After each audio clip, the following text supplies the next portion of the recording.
All right, welcome to the channel if you're here for the first time, and welcome back if you've been here before.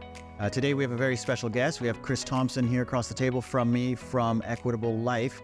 He is the advanced case consultant, and we're going to have a little conversation here for the next maybe 30-ish minutes, talking about advanced cases using different types of life insurance and different types of strategies. Especially what they're seeing in the market, what we see with our own clients, and we'll get straight into it. I'm not going to steal all of his thunder. I'll let him do a little bit of his intro, kind of say who you are, where you came from, and what you're doing, and then we'll take it from there. We've got some questions that have been submitted actually by a couple of clients, some of our advisors, and then I made up a bunch of them. All right. Chris, welcome. It's good to see you. Thanks, Rod. Thanks for having me here, and nice to be in Vancouver. It's 20 below in Regina today, where I come from.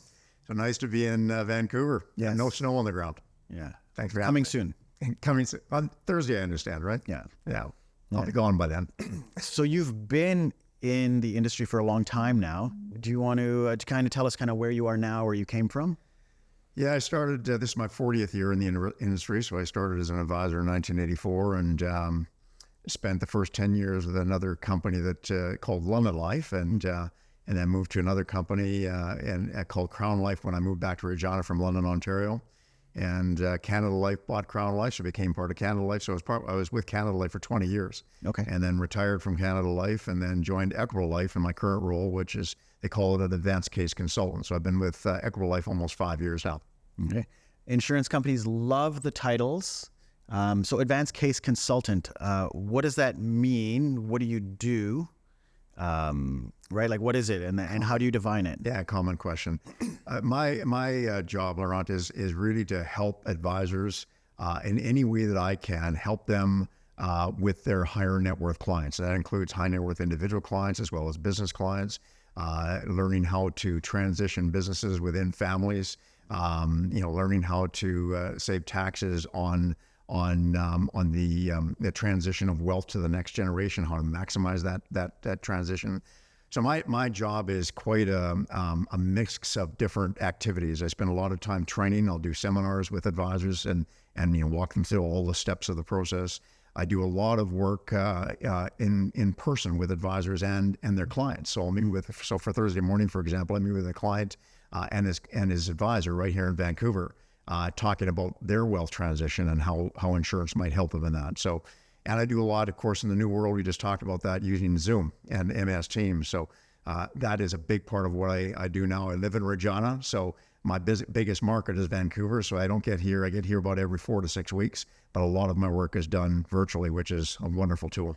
Okay. And you mentioned high net worth. Where do you guys define high net worth? Where does that start? What are the levels? Yeah, I don't have a number on high net worth in terms of net worth. The insurance company defines a large insurance case as a $20,000 annual premium or more. Okay. So last year, for example, 54% of the business that Equitable Life did was a large case premium. So a significant part of the premium is coming from a large case, and so, a $20,000 premium, might be somebody that's worth 10 million or 100 million, or we don't really define it by the net worth of the client. It's what is the circumstance of the client? What is the client trying to accomplish?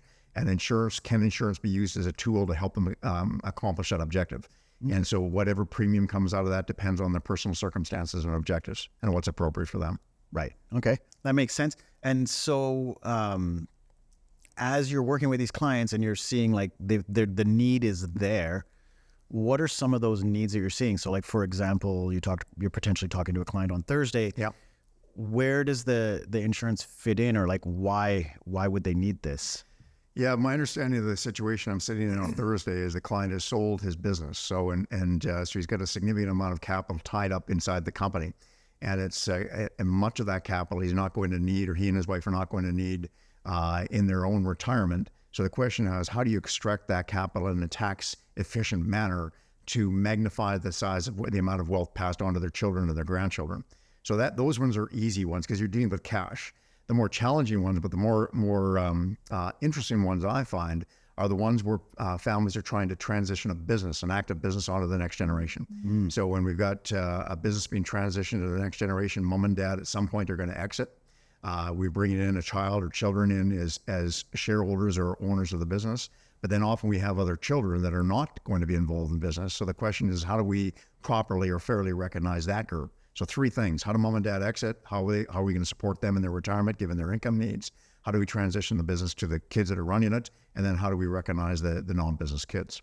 Okay. Yeah, so let's take that a little bit further then. So you talked about three different things there. One, mom and dad have a retirement need. Two, the kids or the adult children that are going to be taking over the business have their needs. And then potentially the other adult children that don't want to run the business, they need to be made equal in that transition. Recognized fairly, Recognized fairly.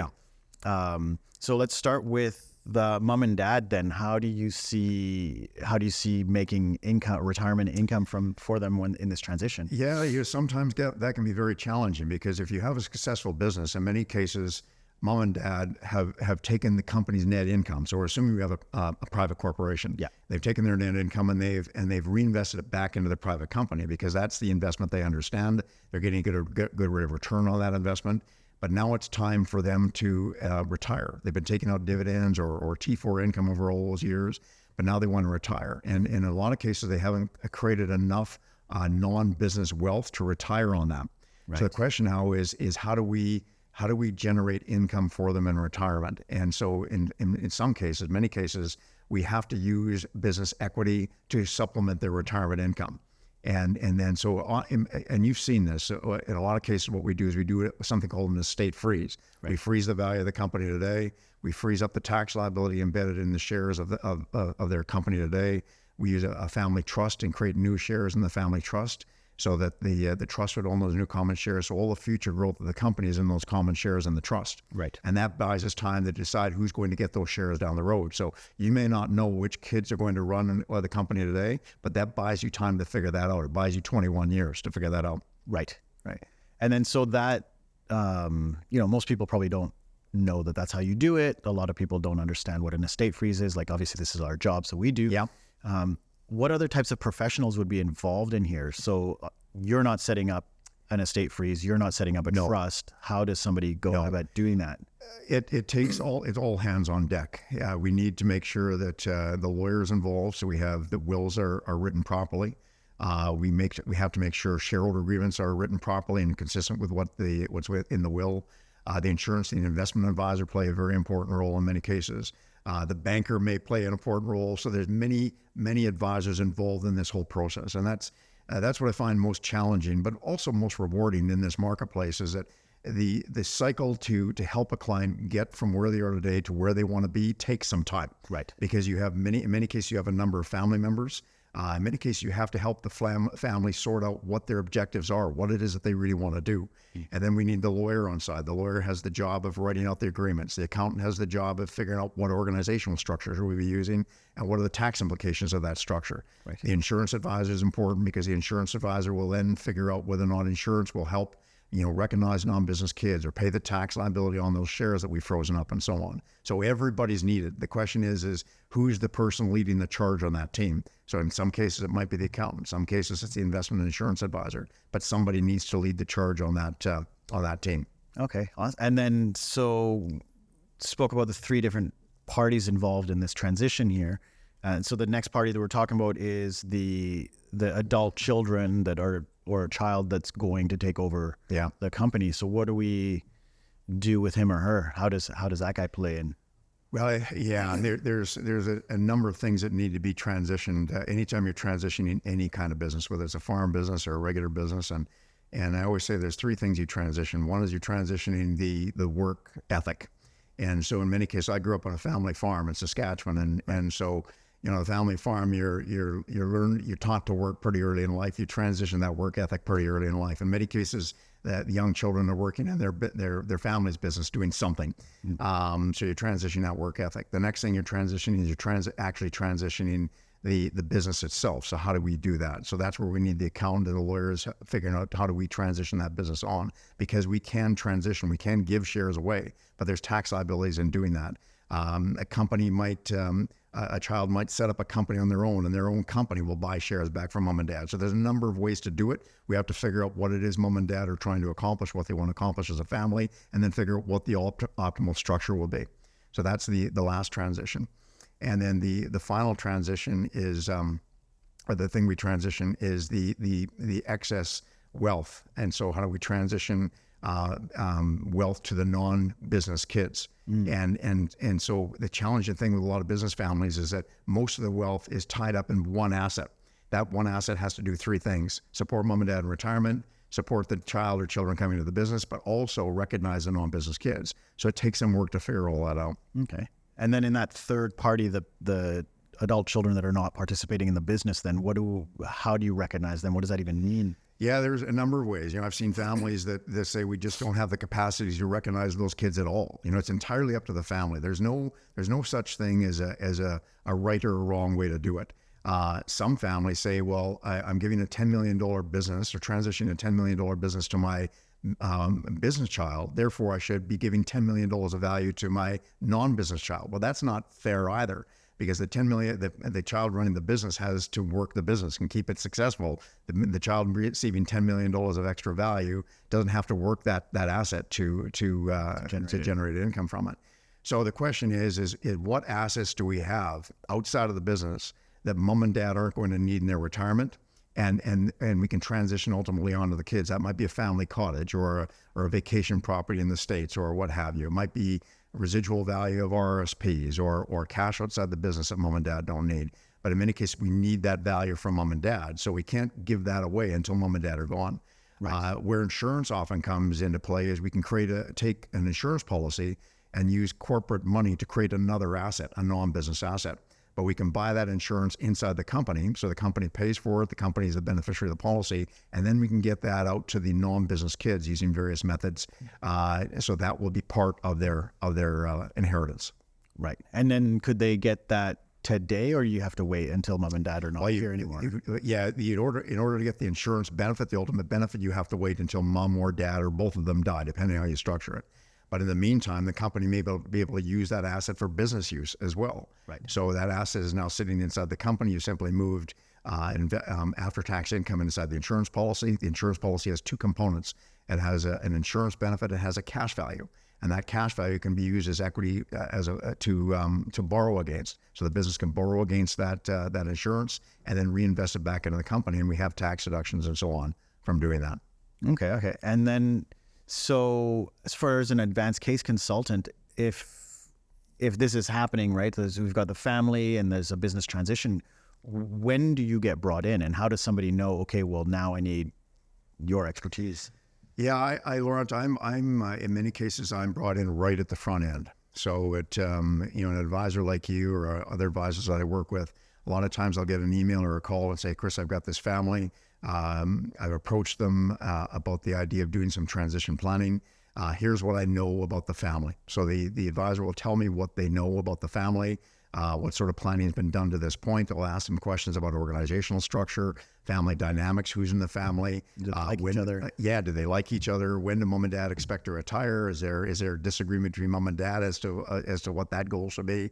So I'll ask lots and lots of questions about the business and the family. And if we don't have those answers today, then I'll ask you to go back and get those answers. Right. And then the next time we come back, and now I've got all the information. So based on the assessment, after we've assessed that information, then I'll be able to provide some guidance as to what step we take from there. So in many cases now, do they have a will? Do they have a shareholder agreement? It's surprising how many high net worth people don't even have a will. Yeah. They don't have a will, they die intestate. So all of a sudden now it's the courts in whatever province you happen to live in, they decide who gets your assets. So there's a lot of moving parts. So I really act as kind of a guide and provide insight as to what the process should look like and what tools you would use. My expertise is in insurance, but there's lots of other tools we use here. We make sure the will is properly done. We make sure shareholder agreements are properly done. We might do a reorganization of the corporate structure. We use trusts in many cases. Holding companies might be done. So there's a number of different pieces that we use. The insurance is just one piece. Right. And I know that, depending on the family dynamic, depending on if you're allowed to talk about this, if you're allowed to bring this up at the dinner table, or, some people are very open about it and some people really are not. Yeah. When does somebody start to have this conversation? Is it, okay, I want to retire tomorrow, let's just do it? Or is this something like, how far in advance should we be trying to do this? Yeah, it's funny. Flying out here yesterday, I was reading an article on the family that second wealthiest person in the world, next to Elon Musk, and he's and I can't remember, he's a Frenchman.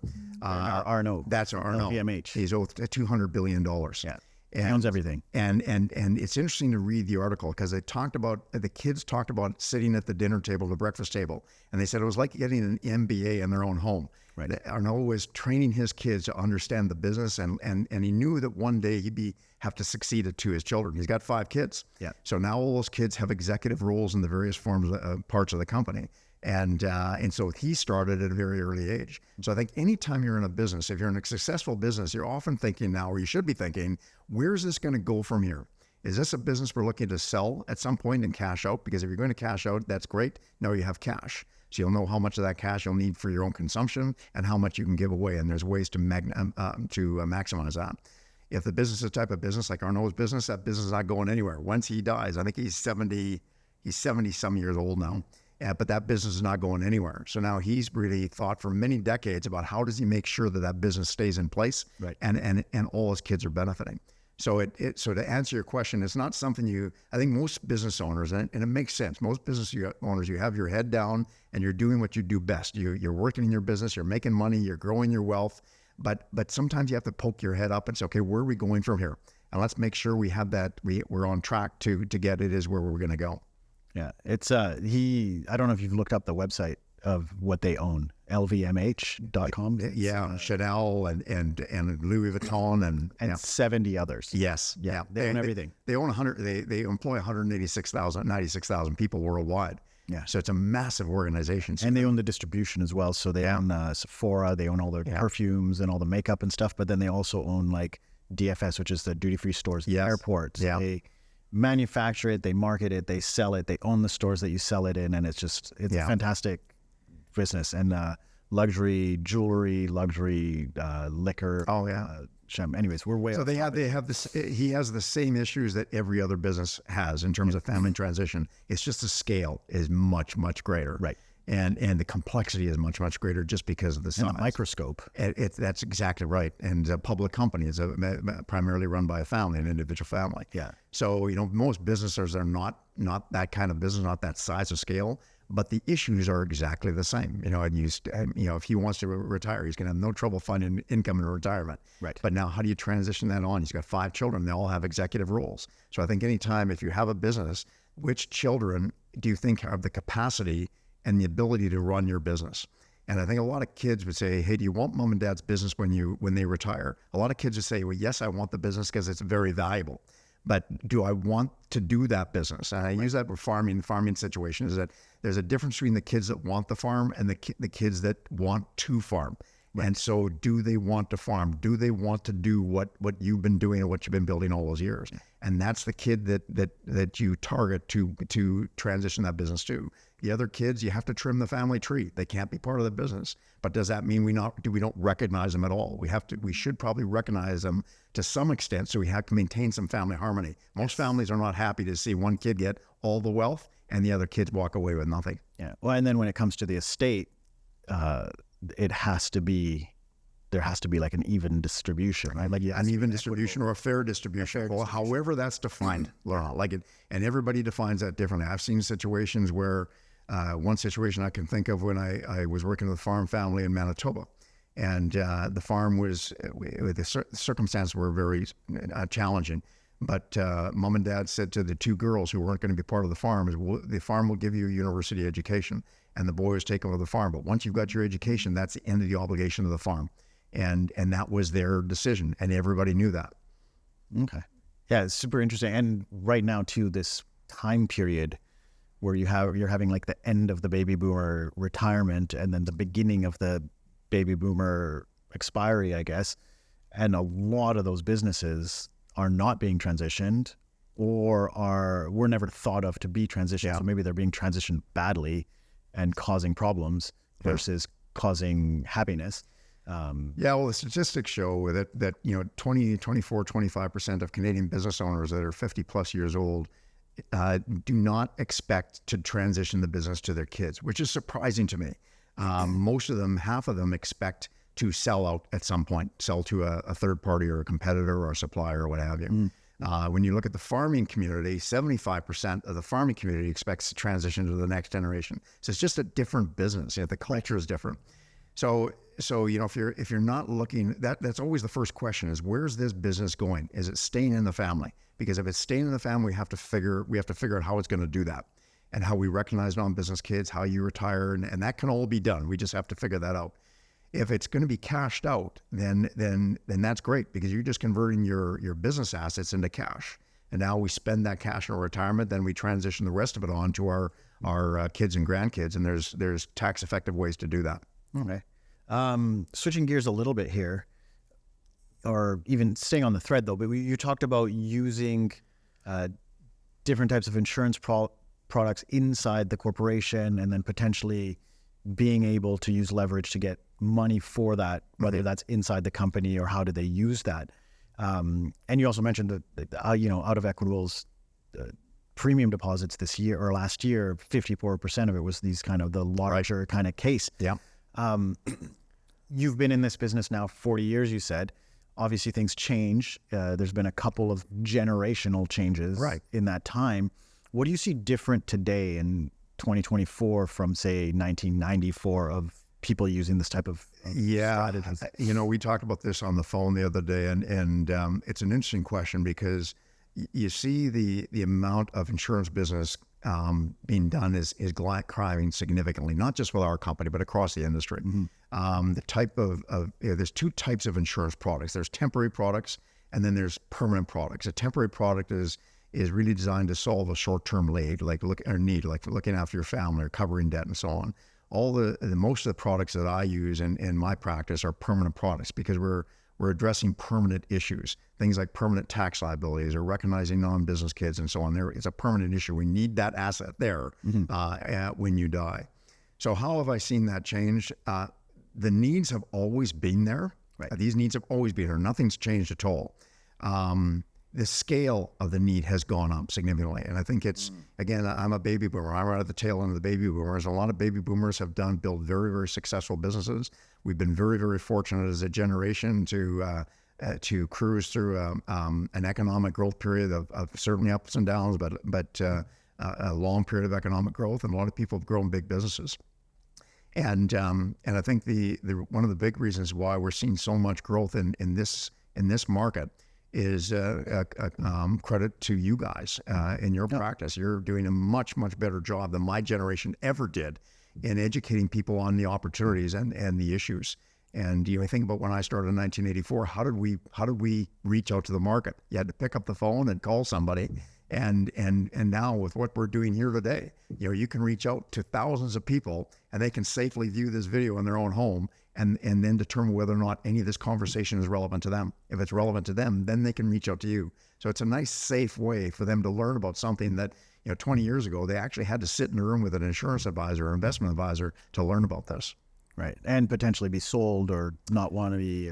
Exactly. Like nobody wants to be sold something they don't need or can't afford and so on. So the technology that we have access to now and that you are using, there's so much work we have to do. I'm glad to see you guys are doing what you're doing, because there's a big, big world to get this message out to. And how would you do it without these tools? You've done a great, great, great job with this.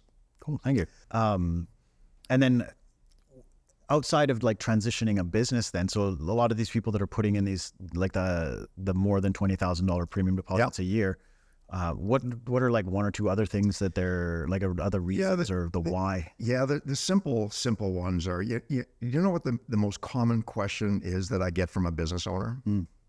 It's, how do I get my money out of my company?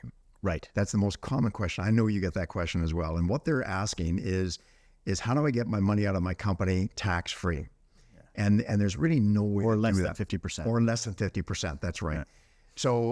So if you've owned and run an active company, you paid tax at the 11% tax rate in BC. Most companies in most provinces have a small business rate of 11%. And then if you've generated income beyond that, it's 27%. A far cry from the 53.5% that you pay personally on that same income. So now the thinking is, okay, I had those really low tax rate inside my company all these years. How do I get that net value out personally? Because if I'd earned that personally, I wouldn't have anywhere near the money I've got today. Right. And so the long and short of that is that you really can't get it out tax-free unless you have shareholder loans, and that's really you're paying shareholder loans. This is where insurance is being used a lot these days is taking a portion of that capital, that cash or those investments, directing it into an insurance contract, a permanent insurance contract with cash values. And those cash values and the insurance benefits grow tax sheltered inside the company while they're there. So no tax to the corporation, no tax to you as a shareholder.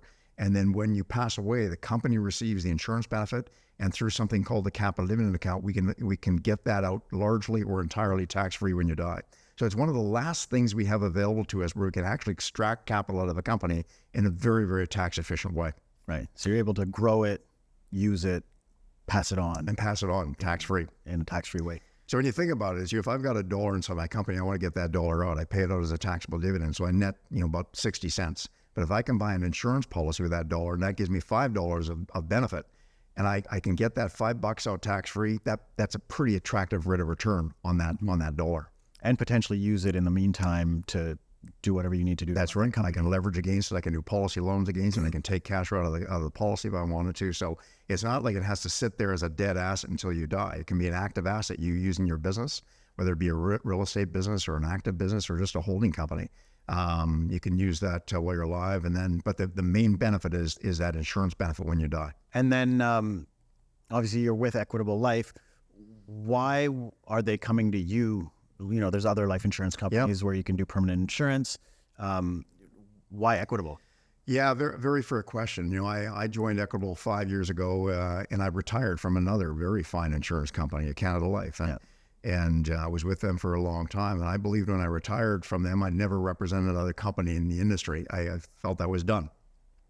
And then Equitable Life approached me and said, would you like to do this role with us? It was a brand new role with Equitable Life. And so I thought about it. I didn't know a lot about Equitable Life, but the one thing I did learn about Equitable Life that led me to a decision that I wanted to get back into it is I missed the job. I missed working with guys like you and missed working with clients and so on.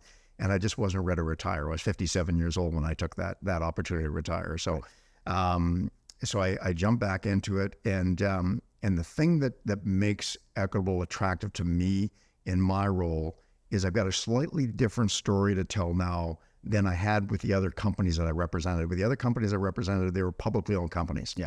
So when you buy an insurance product from a publicly owned company, there's nothing wrong with publicly owned companies. They're fine companies. We have lots of them in Canada. But when you buy an insurance product from a publicly owned company, you don't actually buy into the ownership structure of that company. When you buy an Equitable Life product, participating product, whole life product, you not only own the insurance contract, but you actually become an owner of the company. And there's benefits to that. The way I see the company being managed and some of the potential long-term benefits of a company that doesn't have public shareholders to answer to, it just changes the story. So that's what it really attracted me to come to Equitable is it's the same story I've been telling for decades.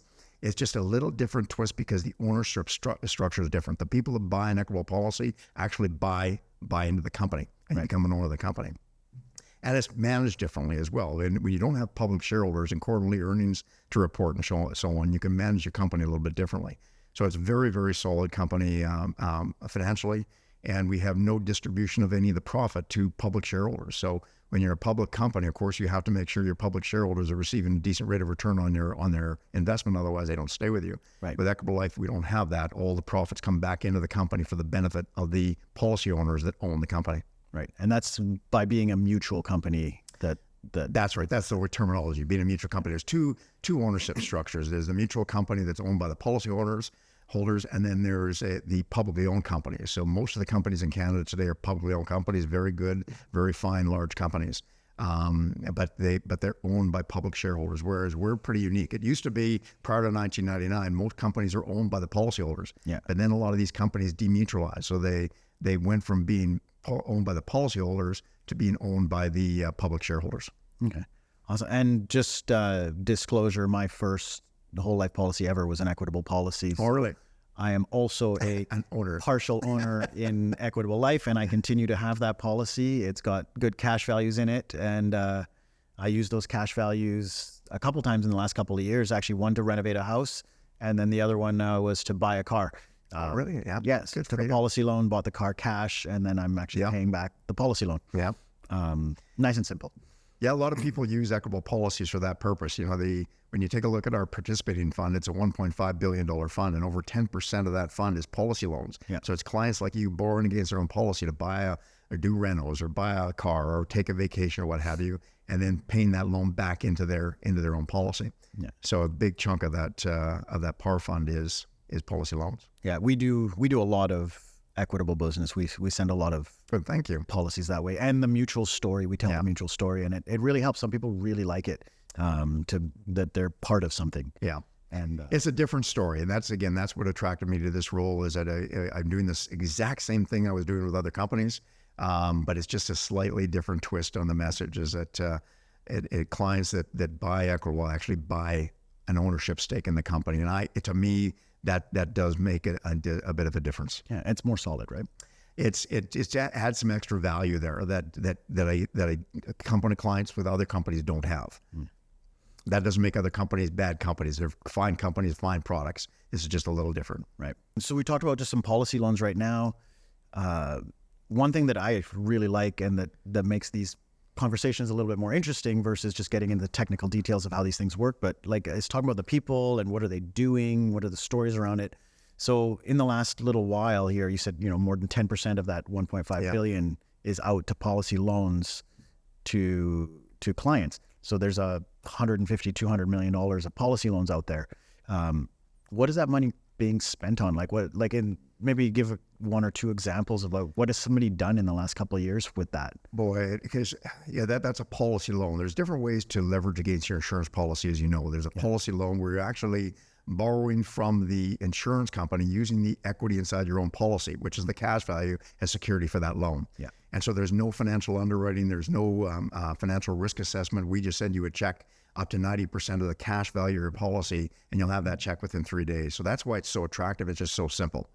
And no other work done. The other way of doing it is a third-party loan, where you go to a bank or a credit union, and the credit unions will use your policy as a source of security for a loan. So it's like a cash value line of credit or a collateral loan. So the policy loan, your question is, what are people using that for? And boy, they're using it for everything. Like it's to make your point, or to support your point, to buying cars, taking vacations, renovating a house, or if they have an emergency situation, they need to access capital quickly. We'd have that money to them within a few days if they use a policy loan. So it's all business purposes. Some people borrow back against that policy and reinvest back in their business, or borrow and reinvest back into real estate, into another investment of some sort. So there's no one asset class or one need that people are borrowing for. And again, with the policy loan, it's not like a third-party loan where you're expected to at least pay the interest on that. Right. You don't have to pay the interest. You don't even have to pay the principal back.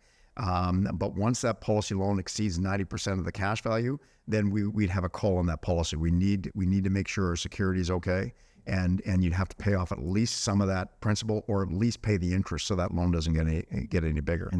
Yeah. Here's one cool story. So this actually just happened in the last couple of months. One of the people that we work with takes companies public. Mm-hmm. So he had this company, they were private, it went public. And so he actually took a policy loan to buy a bunch of shares in the company that he was working on before it went public. It's literally been like not even a month that it's been public, but it's already 10x. Because it went public it launched on the exchange at 10 cents. And yesterday I checked it was like $1.12 or something like that. Is that right? So that's not even 10x, it's 11x. Yeah. So I took a policy loan, paying Equitable some interest, but I'll pay interest to make 10 times my money all day. That's right. Yeah. Well, especially if it's tax deductible too. You can make to be able to tax deduct that interest if it's an investment. Yeah. Now, even people in BC would certainly know the name Jim Pattison. It's a very, very successful businessman. And he makes it quite and known that he used his life insurance contract as a source of security for a loan to get his business going. And look what his business is today. Yeah, so that first dealership. Yeah, that's right. Yeah. Started a dealership using the policy loan to help him get started. And so there's a guy that's growing a business to I'm not sure what Jimmy be worth today, but Q Billy. yeah, it started with a life insurance policy. Another one, actually, I just learned about this as well. Also in the automotive industry, Les Schwab. So Les Schwab Tires in Seattle. I didn't know this, but he also used his life insurance to get the first. He had nothing to do with the industry, and he bought this tire shop, one standalone location, and then turned that into. I think by the time he was done, like there's hundreds of locations. It's a multi-billion-dollar company, and started with a policy loan. So it helped them get their start. Walt Disney has the same story. He started Disney with a. I don't know if that was a policy loan or if he actually took a policy and cashed it in, but he still used the policy values to get Disney going. So again, when you're starting a business or you need something, it's an immediate access to capital that there's no questions asked on that. So the nice thing about getting the policy loan is you can use that money in the form of a loan, but you don't have to give up your life insurance policy. And your life insurance policy continues to operate as it would operate with or without the loan. So now if we're buying another asset with that loan, now you've got that other asset, plus you still have your life insurance policy. So it can be very, very attractive. You mentioned also borrowing from a third-party bank. What kind of banks does Equitable work? Well, I guess you don't work with them, but what kind of banks recognize Equitable policies? Yeah, most of the tier 1 banks and tier 2 banks will recognize our policies for a third-party lending. So, Scotiabank is a very common one that's used. CIBC is another one that's used. BMO. The two firms that we do most of our work with are two firms that know this market very, very well. Manubank is one of them. So Manubank, of course, is an insurance company themselves. So they know how leveraging against an insurance policy works, and their banking arm does the leveraging. Equitable Bank, and Equitable Bank has nothing to do with us, where there's no ownership connection there. It's just EQ Bank. It's just a coincidence we share the same name. So they do leveraging, and then there are a couple of other firms out there, but there are a number of firms that will do this and are very, very familiar with this type of practice. Yeah, and today's world, obviously, change is everywhere and accelerating. It's very, very fast. We have higher interest rates right now. We've got high inflation. There's global unrest kind of everywhere. Probably more coming. How do these changes in today's world, how does this affect that participating fund with Equitable? Does it affect the participating fund with Equitable? Well, let's deal with the first question about changing interest rates. If you have interest rates increasing, the participating fund, and again, the participating fund, if you buy a participating whole life product from Equitable Life or really any company, generally those participating funds are a blend of fixed income, equities, private placements, real estate, and so on. It's a blend of different asset classes. And it's usually a 60-40 split. So 60% fixed income and the rest would be equities, private placements, et cetera. So if we're in an increasing interest rate environment or a higher interest rate environment, that actually helps the participating fund, because you're reinvesting maturing bonds or maturing assets into a higher interest rate environment. So we're starting to see that now, as we've seen the first increase in the participating account return last year because of the higher interest rates. So an increasing interest rates helps the performance of the pool. Your question about political and economic and socioeconomic issues, these PAR funds, and not just ours, but other companies' participating funds have been around for, ours has been around for more than 100 years. Other companies have been around for more than 100 years. So they've been through world wars. They've been through significant crises in the world, politically, economically, and so on. And all of them continue to pay dividends on it like clockwork. We have paid a dividend for 100 years every year. And so we've gone through some pretty difficult times. And we're not the only ones who can claim that. Other companies, given the way these things are built, are very, very stable and predictable. So putting the money into this, it's the no worry money. It's not going very, very stable, very, very predictable. And when we had the financial crisis in 2008, 2009, I owned a number of participating whole life policies, and paying those premiums was pretty easy to do that year, because when I've seen everything else sink in value, my participating policies just keep clicking up in terms of value like clockwork, and they continue to do that every year. They just get more and more valuable. So you're adding more after-tax income into an asset that's growing in value on a certain basis. Sometimes we talk about these numbers, or we talk about these kind of like theoretical things, but sometimes it's also good to say, okay, well, here's like a thing you can touch. Here's a physical or like a tangible thing. What are some solid things, like buildings potentially in Vancouver or Toronto or in Canada that I can go and touch that says like this building is part of the Equitable Fund? You know, Laurent, I can't tell you. It's not that I can't tell you or I'm willing to tell you. I just don't know that off the top of my head. Okay. I could find that information out from our investment people. And because, again, we buy real estate, we buy bonds, we buy equities. So I can tell you roughly, I can tell you exactly what the blend of those asset classes are. I can't tell you exactly what that asset is in that pool. I've already said that, more than 10% of the assets inside the pool are policy loans. And those policy loans are earning an interest rate of 6.2%. So that's like a little annuity going into that pool. But if you were to say, Chris, does the power fund own that building across the street? I couldn't tell you that, but I could get that information for you. Okay. Yeah, it makes it more tangible. Like so oftentimes when the financial stuff, they're like, oh, 2 billion here, 4 billion here, 1 billion. And you're like, what's a billion? Yeah. It's hard to grasp people to understand what that is, but you're like, oh, 1 billion, that's like 20 community centers that you could build for $50 million each. Yeah. Right. Yeah. And then you're like, oh, okay, I understand what a community center is. Yeah. And I can touch it. And so you have the buildings, and then you have private placements where we participate in, a bridge or a public a project of some sort. And we're earning a certain rate of return on that project. So, I know those projects and investments are in the PAR fund. I just can't tell you off the top of my head exactly what those are. Right. Yeah, I think we're kind of coming towards the end here. This has been really good. We haven't even had to stop and say, hey, let's do that again. This has been good, just straight through. One of the things that we did last time, we had Brian McNulty, also from Equitable, on a podcast actually like a few months ago. Right. And we clipped it. And one of the clips we took was he was talking about GAR, which is the General Anti-Avoidance Rules. Yeah. And how that's changing and potentially expanding here in Canada. Right. Could you talk more about how this affects insurance, how it affects what you're seeing clients do, or like even just your advice to people? Yeah, Laurent, it doesn't really affect insurance at all because what GAR is, General Anti-Avoidance Rules, it's there to catch aggressive tax planning and they call it avoidance transactions. So they're trying to catch avoidance transactions. So what's an avoidance transaction? An avoidance transaction is I'm trying to avoid paying some tax. And where you most often see that is in a private company. Private company, again, has paid a low tax rate on their active income. The business owner wants to get that net capital out as tax efficiently as possible.